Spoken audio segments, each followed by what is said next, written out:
नमस्कार विद्यार्थी मित्रांनो, आज मी तुमच्यासाठी एक अहम टॉपिक घेऊन आलेलो आहे. त्या टॉपिकचं नाव म्हणजेच आई आणि वडील यांची जी अपेक्षा आहे ती आज मी तुम्हाला सांगणार आहे. की ऐकावे, लक्ष देऊन ऐकावे.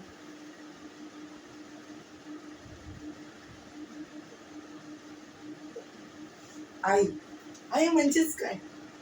जिने आपल्याला जन्म दिला, जिने आपल्याला लहानाचं मोठं केलं, जिने आपल्याला बोलणं शिकवलं, चालणं शिकवलं, ती म्हणजे आई. त्या आईचे सुद्धा एक स्वप्न असतं. ते पूर्ण करण्यासाठी तिने आपल्याला लहानाचं मोठं केलं असतं. तिचं स्वप्न म्हणजेच काय, की आपला मुलगा एक चांगल्या नोकरीला लागावं, तिचा एखादा जॉब असावा किंवा तिचा एक बिझनेस असावा. या कर्तृत्वावर आपण असली पाहिजे.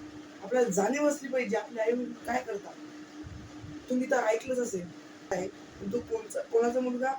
शेतकऱ्यांचा मुलगा. एक कामगार, एक कारखान्यातील कामगार संघटनेचा एक मुलगा IPS झाला, असं तुम्ही रोजच ऐकतात. परंतु त्यांच्यामध्ये काय असते? भावना असते, प्रेमळ भावना असते. त्यांना जे कष्ट करतात ना, ते त्यांना दिसतात. आणि जे त्याला जाणीव करतो तोच खऱ्या अर्थाने एक माणूस आहे. आणि आई वडिलांची जाणीव ठेवतो. आई वडिलांची सेवा करणं हेच आपला एक प्रथम धर्म आहे. आई वडील त्यानंतर श्रेय जातं.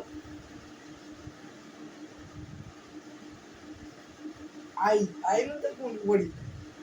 जो वडील दिवस रात्र कष्ट करतो, घाम गाळून पैसा कमवतो. कशासाठी? आमच्यासाठी, आपल्या मुलांसाठी, आपल्या परिवारांसाठी, घरांसाठी.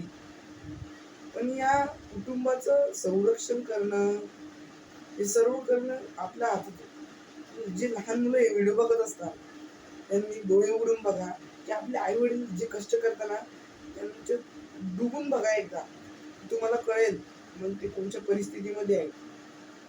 मला माहिती आहे माझी परिस्थिती कशी आहे, म्हणून मी आज तुम्हाला सांगतोय. कारण की पुढे चालून या देशाला सुद्धा या परिस्थितीचा सामना करायचा आहे. यामुळे ही धरती, ही पृथ्वी आपली काय एक माता आहे. आणि ही माता म्हणजेच आपली आई, जो देव आहे. आपला प्रथम गुरु म्हणजेच देव, म्हणजेच आपली आई आणि वडील. गुरु म्हणजे कोण? जो शिकवणार आहे, जो आपल्याला ज्ञान देणार आहे, तो म्हणजेच गुरु. त्या गुरुची सुद्धा अपेक्षा असते आपला मुलगा, आपला जो शिष्य आहे, आपला जो विद्यार्थी आहे, तो चांगल्या पद्धतीने कुठेतरी नोकरीला लागावा, याची काहीतरी अपेक्षा असते. त्यामुळे मी आज तुम्हाला एक अहम बात आहे, म्हणजेच काय, आई वडिलांची एक सेवा करावी. यामुळेच तुम्ही एका उच्च पायरीवर जाऊ शकता, एका उच्च मंजिलवर तुम्ही पोहोचू शकता. जर तुम्हाला सक्सेस बी मिळवायचा असेल तर ह्या गोष्टींचा तुम्हाला साथ पाहिजे. जर ही गोष्ट जर तुम्ही आत्मसात केली आणि तिच्यावर लक्ष दिलं, तर तुम्ही कोणत्याही परिस्थिती असो, कोणतंही अवघड काम असो, त्या अवघड कामाला तुम्ही सक्षम होऊ शकता. माझी गॅरंटी आहे.